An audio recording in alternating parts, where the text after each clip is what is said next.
El Senado de Alicante Plaza. Ha muerto el Papa Francisco cuando parecía que ya se estaba recuperando de esos problemas de salud que le tuvieron bastante tiempo hospitalizado. Pues nos despertamos con la noticia de su fallecimiento. Nos pilló de forma sorpresiva. Dicen que a las 6 de la mañana se empezó a encontrar indispuesto y a las 7:30 fue pues cuando se verificó aproximadamente su muerte. Daría, ¿no?, bastantes minutos para hablar de todo su pontificado. No se apuren, no vamos a hablar del Papa, pero no quiero sermonearles, ¿no?, como hacen en ocasiones los sacerdotes. Intentaré ser breve, y hay que quedarse sobre todo con varios aspectos, ¿no? En primer lugar, ciertos cambios que llevó a cabo. Sí que es verdad que en algunos pues les hubiese gustado que fuesen más profundos, ¿no? Me estoy refiriendo a ciertos cambios en la curia romana. Por ejemplo, el cambio, ¿no?, o la supresión de el hecho de que uno tenga que ser cardenal para ocupar un ministerio en la curia. Hoy, con su cambio en la nueva constitución que salió en 2022, que se entró en vigor, mejor dicho, en 2022, pues podían ocupar puestos en la curia laicos. Imagínense, pues un cargo del Vaticano que no sea sacerdote, pero que sea un alto economista de Yale. Eso, con el cambio que llevó a cabo el Papa Francisco, fue posible, y es posible. Y por no hablar también de el otro día leía precisamente un dossier del año 2013 en el que hablaban de las relaciones internacionales del Vaticano, ¿no?, de cómo funcionaba la diplomacia vaticana, y hablaban de cómo uno de los países en los cuales pues no tenía relaciones con el Vaticano era China.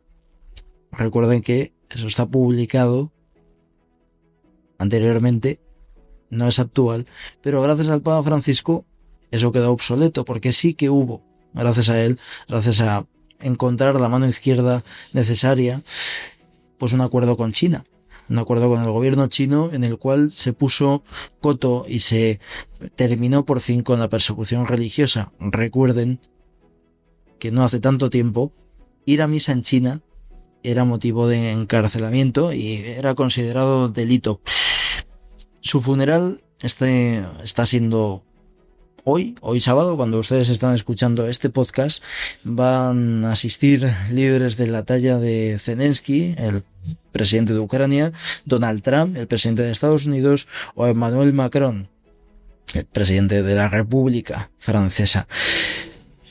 Una ausencia sonada. Me refiero a la de Pedro Sánchez, el presidente del gobierno de España, que sí que tendrá evidentemente emisarios de nuestro ejecutivo, pero habría que preguntarse ¿por qué no asiste? Creo que es una falta de respeto sin duda, y la verdad que me sorprende bastante viniendo de un presidente que está poniendo en gala su visión internacional de su presidencia.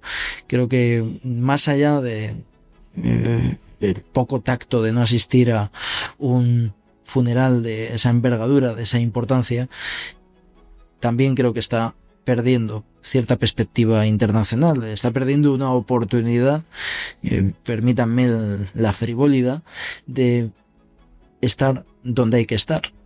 No sé qué tendrá o qué cosas más importantes tendrá que hacer para no asistir a el funeral del Papa Francisco. En fin, que Dios nos pille confesados. Bienvenidos al Senado de Alicante Plaza. Comenzamos.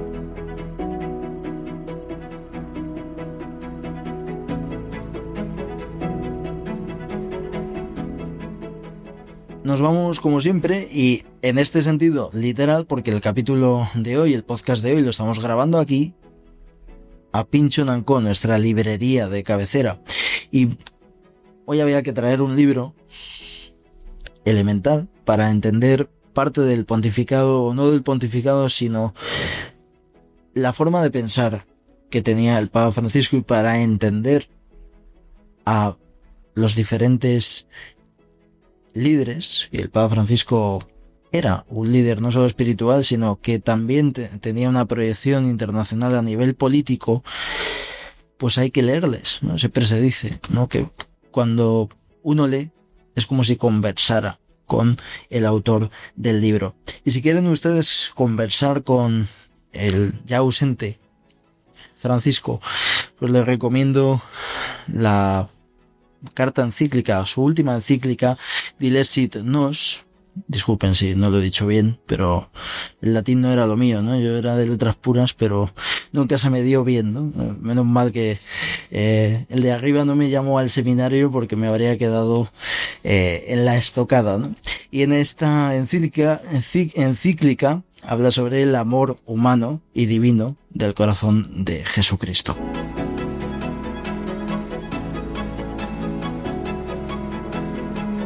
Y bueno, como decimos, tenemos tiempo de tertulia. Bueno, no sé si llamar mesa de análisis. Bueno, sí, estamos en una mesa, no tanto como la del estudio, ¿no? Pero sí una mesa de análisis improvisada, ¿no? Parece que estamos ahí en un cuarto en los que se planteaban las grandes estrategias, ¿no? Pero aquí vamos a hablar, pues, de no estrategias que marcaron un antes y un después, sino de lo que he comentado, sino de un hombre que ha marcado un antes y un después en la Iglesia, desde luego, pero y habrá que ver, y ahora lo analizaremos, si también lo ha hecho pues en el mundo en general, en la historia en general. Y para hablar de este tema, hoy me acompaña Fernando Riera. ¿Qué tal, Fernando? Muy bien, Jorge, nada, un poco apenado por el fallecimiento del Papa, pero bien hallado como siempre, de estar contigo y con Manolo. Nada, es tu casa, es vuestra casa, ¿no? Bueno, hoy no grabamos en el estudio, pero Pinchon & Co también es vuestra casa, que lo sepáis. Aquí, allá donde esté el Senado de Alicante Plaza, ahí será vuestra casa, ¿no? Queríamos grabarlo desde Italia, ¿sabes? Pero es que no había billetes, ¿sabes? O sea, nos hemos quedado, no había billetes y tampoco de los dos, ¿no? Y bueno, la has presentado tú un poco ahí, o sea, has dicho Manolo, se habrán quedado. ¿Quién Manolo será, no? Es nuestro amigo Manolo Copé, que es un placer que esté aquí para hablar de el Santo Padre. Pues gracias por la invitación. Sí, yo también me siento apenado como Fernando. Creo que la figura de Francisco se va a ir agrandando conforme vayan pasando los años. Pero sí, además tuve la ocasión de encontrarme con él en noviembre de 2016 en Roma, en el encuentro de movimientos populares que organizó el segundo encuentro que organizó precisamente el cardenal Tucson, que es uno de los que suena también como posible papable, y bueno, pues pude poner rostro y cercanía a esa figura de Francisco que, como digo, se irá haciendo gigante con el paso de los años. Me gustaría preguntaros, ¿no? Ha habido pues algunos periodistas han sido especialmente duros, ¿no? Sobre todo Carlos Alsina me ha hecho mucha gracia, ¿no? Cuando ha dicho que a lo mejor al presidente de gobierno le da alergia a todo este tipo de boatos religiosos, ¿no? Pero hay una ausencia notable, ¿no? Que es la de Pedro Sánchez, el presidente de gobierno de España, cuando va a haber líderes va a estar hasta Zelensky en el funeral, pasando también por Donald Trump y Emmanuel Macron, ¿no? ¿Creéis que tendría que estar Pedro Sánchez o con que esté uno de sus ministros vale? No vale.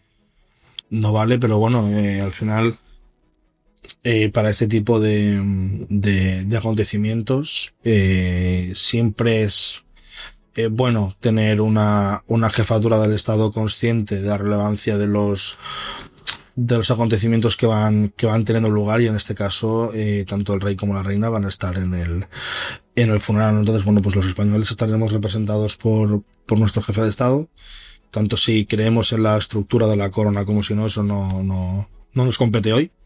Pero ninguna sorpresa de que el presidente no vaya a ir, ¿no? Al final su gobierno por decirlo de una manera más ligera, no ha sido muy proclive a tener una relación cordial con la Iglesia, ni a tratar a todo el tema referente a la religión católica en España, pues como bajo mi punto de vista debiera haber hecho. Tenemos todos en la memoria la reciente polémica con el asunto de la Cruz del Valle, de la resignificación de la basílica, la ubicación de los monjes, ¿no? Entonces, bueno, pues si no quiere ir, que no vaya. Yo creo que los españoles creyentes estaremos bien representados por nuestro jefe de Estado. Bueno, pues sinceramente no sé los motivos por los que el presidente de gobierno no va a acudir a ese funeral.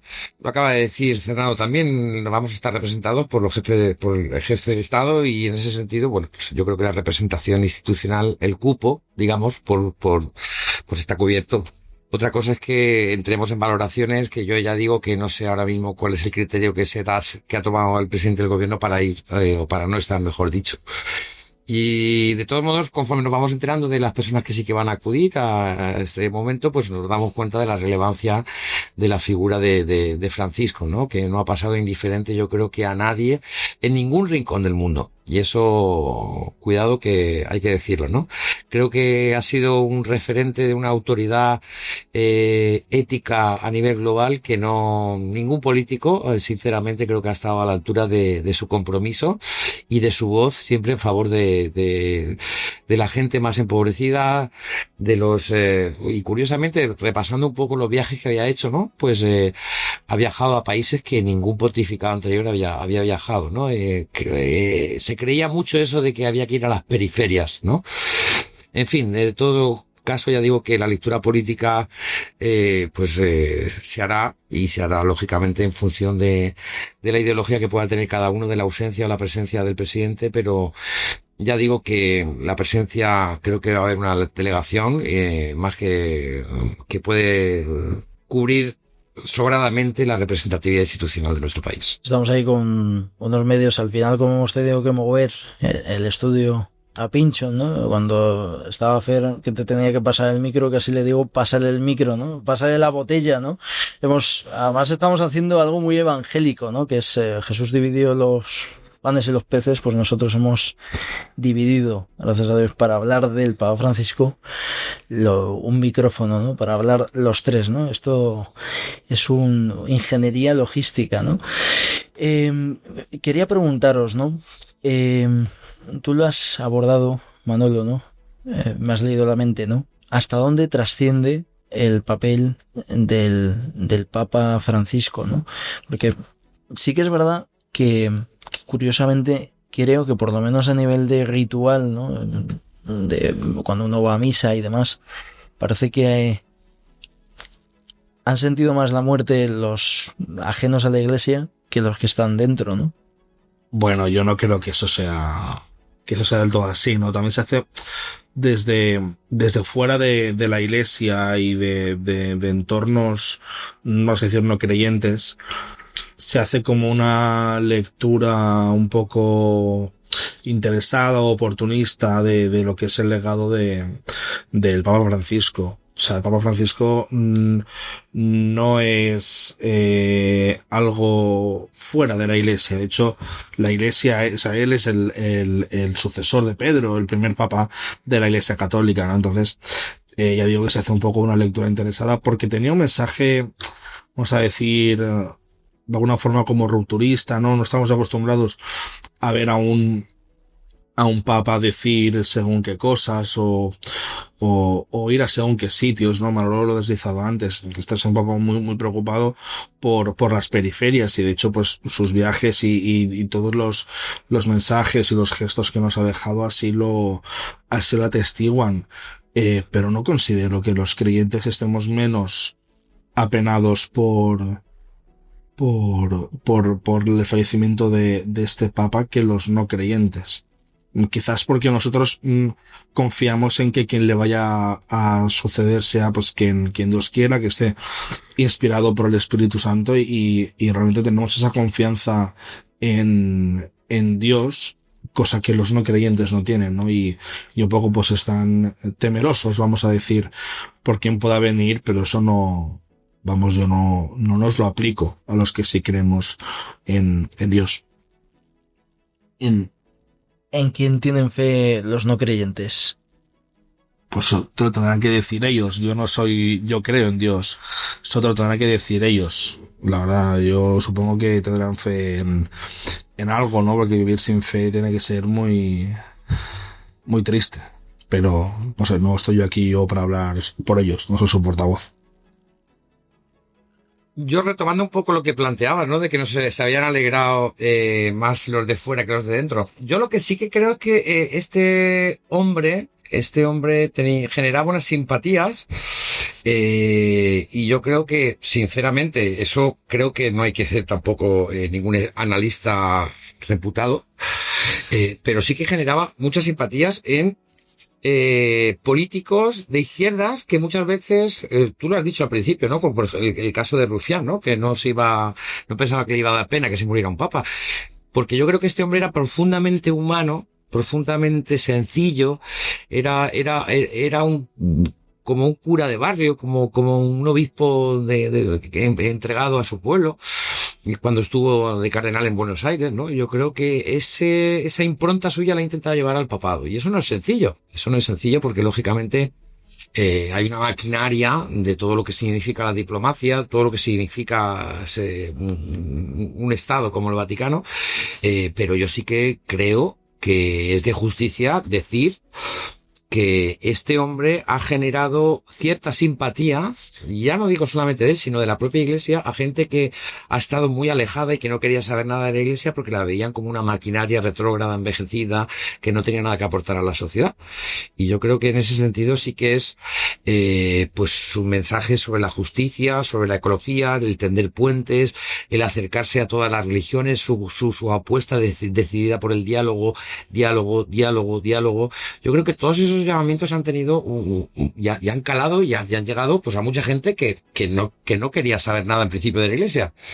Y por acabar de esta parte, ¿no? Yo coincido con Fernando en que no creo que la gente de la Iglesia pues no se entristezca. Yo digo que al final formamos parte de una Iglesia que tiene una tradición y que tiene una manera de entender su presencia en el mundo, pero lo que sí que añadiré es que, curiosamente, quien ha ninguneado más la figura del Papa han sido los políticos de derecha. Y así lo digo con toda la boca bien abierta. Quiero recordar cómo Abascal denominaba al Papa el ciudadano Bergoglio, con desprecio. Quiero recordar cómo Milei decía que era el maligno, el Papa Francisco. Quiero recordar cómo le ninguneó también en alguna ocasión Ayuso. En fin, yo entiendo que algunos de sus mensajes, que, ojo, que no eran comunistas sino evangélicos, pudieran sonar mal en algunos oídos.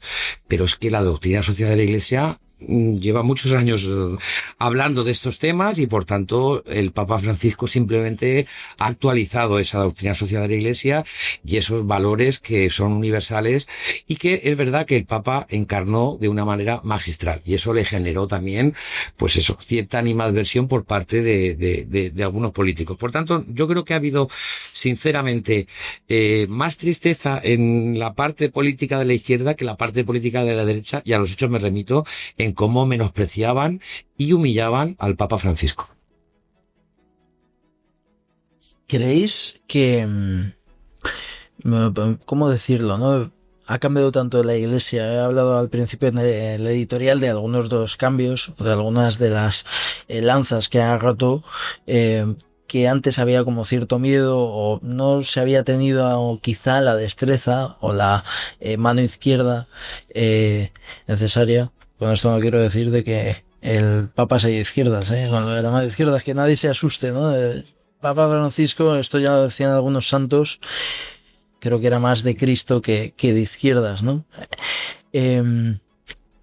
¿Creéis que ha cambiado tanto la Iglesia como parece, o le han quedado todavía deberes por hacer, ¿no?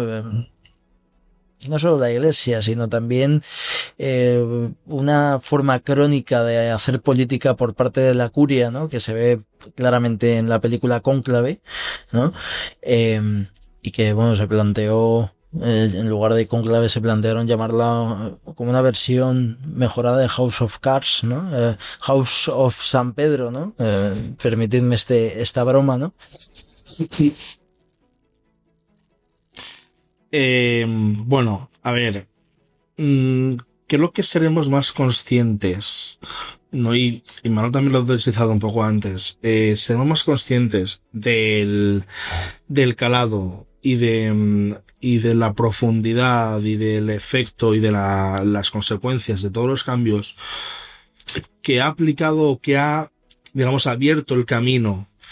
No, porque este Papa ha habido, vamos a decir, transformaciones que ha podido completar, pero en otras ha hecho también un trabajo de abrir camino, ¿no? Y de tener puentes para que, pues en el futuro, Dios quiera que eso se pueda materializar, ¿no? Entonces, creo que con el paso del tiempo, con el paso de los años, seremos conscientes no solo de la implicación de su legado, sino también del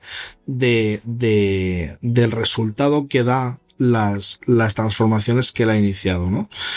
Pero yo me quedo con varias cosas. Me quedo con priorizar la evangelización sobre la doctrina, ¿no? Hacer de la iglesia un lugar abierto. O sea, me quedo con la frase de la última jornada mundial de la juventud. En esta iglesia caben todos. Y creo que también era necesario que escuchar eso en boca de un papa, ¿no? Un papa que nos hablaba siempre del perdón de Cristo, de que no se trata solo de caer, sino de no permanecer caído. O sea, creo que todas esas cosas han hecho también un poco lo que decía Manolo antes, ¿no? Han acercado la iglesia y también un poco a Dios a lugares en los que nunca había estado. Entonces, bueno, creo que todas esas transformaciones, esa apertura, esa cercanía, esa humanidad, es lo que realmente sí ha transformado. A lo mejor no ha transformado la iglesia por dentro, un poco sí, pero sobre todo ha transformado la imagen y la creencia que se tenía desde fuera de la iglesia, de la propia iglesia. Y creo que eso es con lo que nos quedamos del Papa. Pero ya digo que seguro que todos los caminos que ha abierto darán fruto en el futuro, aunque él lo tenga que ver desde el cielo. Bueno, yo, como decía al principio, tengo una doble lectura, una más política y una más creyente. En la lectura más política yo sí que creo que ha habido pocas transformaciones, sinceramente, pocas transformaciones de peso. Pero desde una óptica creyente sí que creo que lo que ha impreso con gran determinación Francisco ha sido un estilo de hacer las cosas. No tanto que se hayan cambiado grandes cosas, sino la manera en que hacía las cosas, sus gestos de cercanía, sus gestos de cariño.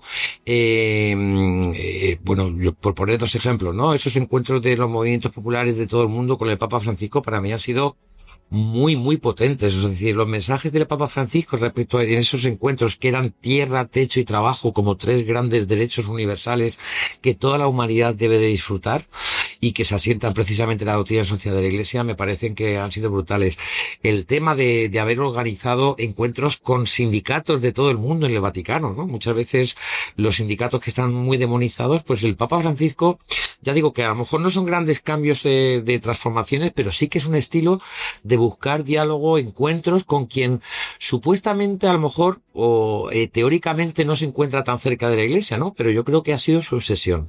El diálogo con todas las instancias, el diálogo incluso interreligioso, el diálogo entre civilizaciones, el diálogo, ¿no? Como una herramienta necesaria para alcanzar el bien común de la humanidad y como un legado que yo creo que se va a quedar para la historia. Y el Papa Francisco, creo que hay que recordar que cuando no estaba de moda la ecología, nos soltó un pedazo de documento que se llama Laudato Si y que lo han reconocido figuras creyentes y no creyentes en cuanto a la aportación definitiva a todo el tema del cuidado de la casa común, ¿no? En un momento en el que ahora pues puede que esté más de moda, pero cuando Francisco plantea esto al comienzo de su pontificado me parece que es una clave. Y otra de las claves que yo creo que también vienen siendo tradicionales desde Juan Pablo II ha sido la crítica furibunda al capitalismo, pero además con unos adjetivos que no se habían atrevido sus antecesores. Él llegó a decir que el capitalismo era un sistema terrorista. Eso lo escuché yo en noviembre de 2016 en el auditorio de Pablo VI en el Vaticano, ¿no? Cómo llamaba al capitalismo un sistema terrorista porque generaba terror entre la gente y generaba odio. Y dijo incluso en la Evangelii Gaudium, que fue su programa, su primer documento en donde lanzaba cuál era su propuesta para su pontificado, que el sistema capitalista mata directamente, sin paliativos.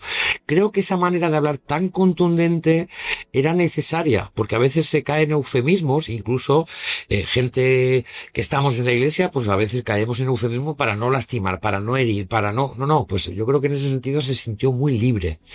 Creo que Francisco fue un hombre eminentemente libre, pese a ser papa, que eso tiene una serie de condicionantes. Y yo creo que esa libertad le dio la capacidad de que fuera muy genuino y muy auténtico todo lo que hacía y todo lo que proponía. Por eso digo que a nivel político, yo sinceramente he echado en falta muchas más reformas que creo que son necesarias en la Iglesia, pero también considero que ha sentado las bases para que eso se pueda ir dando de una manera natural, sin confrontaciones, sino con diálogo y con la búsqueda de lo mejor para la Iglesia. Hay que decir, ¿no?, que ha habido papas que condenaron no solo el capitalismo, sino también el liberalismo en algunas encíclicas famosas, ¿no? Para terminar, ¿no?, me gustaría brevemente, incluso si podéis decir el nombre, ¿no? Fer tenía ganas de alguna quiniela, ¿no? Y además podemos, como vamos a hacer otro, ¿no?, pues podemos hacer una comparativa y a ver quién gana, ¿no? ¿Quién creéis que va a ser el nuevo sucesor de San Pedro, el sucesor reciente de el Papa Francisco? A mí es que todo esto de las quinielas y de los papables es que me da mucha pereza. Porque si realmente, y aquí creo que los tres somos creyentes, sabemos que será Papa quien Dios quiere que lo sea, ¿no? ¿Quién me gustaría a mí que lo fuera? Hombre, pues una persona que un poco siguiera el camino que Francisco ha abierto, ¿no? Que a mí también es que las etiquetas, ¿no? Este es conservador, progresista, tal, a mí es que eso no me va. Yo lo que espero es que sea una persona que ejerza su pontificado, pues poniendo en el centro a lo que tiene que poner en el centro, que son las personas, que mantenga, al final cada uno pues deja su impronta, ¿no? No es lo mismo un papa que otro.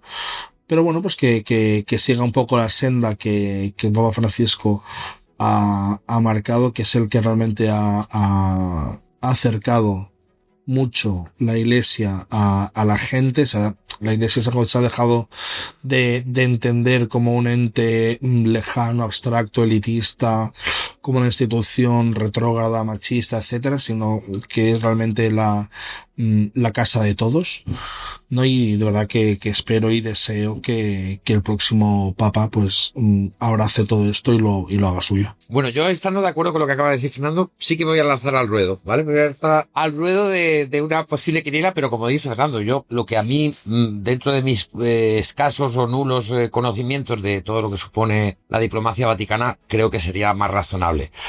Mi primera apuesta es el cardenal Turkson. Lo he dicho antes, creo que es un hombre que sería continuista, además es un hombre africano. Creo que el hecho de que Francisco haya sido argentino también ha supuesto un cambio en ciertas maneras de entender y hacer lo que supone la Iglesia. En segundo lugar, Tagle, porque es un hombre que ha sido presidente de Cáritas Internacional, porque conoce muchas las realidades de muchísimos países y porque también viene de otro continente que no suele estar en las quinielas, que es un continente asiático. Y como tercera opción, el cardenal Parolin, que sería una opción de intermedia, ¿no? Pues un repuesto de un hombre que también ha sido mano derecha de Francisco y que por tanto ha conocido estos 12 años de primera mano, pues cuáles han sido las intuiciones que Francisco ha querido imprimir y cuáles son las intuiciones que ha querido llevar adelante. Pero más allá de las quinielas concretas, yo también considero que por esa parte de fe que tengo, ¿no? De que al final el espíritu hará lo que tenga que hacer y soplará donde tenga que soplar y como tenga que soplar. Y en ese sentido, pues total confianza. Sinceramente, en que salga lo que salga, pues que para mí lo importante es que la Iglesia siga siendo un referente, que siga siendo esa buena noticia que hoy necesita la humanidad en tantos frentes y que es tan necesaria en tantos lugares del mundo y con tantos colectivos, ¿no? Que se sienten por muchas veces ninguneados o que son totalmente olvidados. Yo creo que el mensaje de una iglesia pobre y para los pobres sigue siendo una clave que tenemos que profundizar mucho más para que se haga vida, se haga carne y podamos definitivamente pues hacer posible una iglesia que sea buena noticia para toda la humanidad. Pues chicos, sintiéndolo mucho, aunque aquí no tenemos un reloj, ¿no? Como en el estudio, ¿no? Yo sé que lo tengo y sé que el tiempo se termina, ¿no? Así que eso, ha sido un placer contar con vosotros y que hayáis sacado hueco pues para este especial, ¿no? Es un momento delicado e histórico y la verdad que pues abordarlo desde este prisma siempre pues creo que puede aportar, ¿no? Muchísimas gracias. Gracias a ti por invitarnos y nada, hasta la próxima. Reitero el agradecimiento, creo que el fallecimiento de Francisco merecía un programa y también te agradezco que lo hayas tenido en cuenta porque, como digo, me parece que es un gigante y lo vamos a ir viendo poco a poco a lo largo de estos años venideros. Así que gracias por la invitación y hasta la próxima. A vosotros ha sido un placer y, como digo, esta es vuestra casa, el estudio y Pinchon. Y allá donde grabemos, a ver si... esperemos que sea dentro de mucho, a ver si la próxima vez que se muera un papa pues grabamos en Roma, ¿no? Ya va avanzando todo, pero bueno, es un abrazo muy fuerte a ambos y gracias a ustedes por escucharnos. Sean buenos, sean felices y paz con Dios.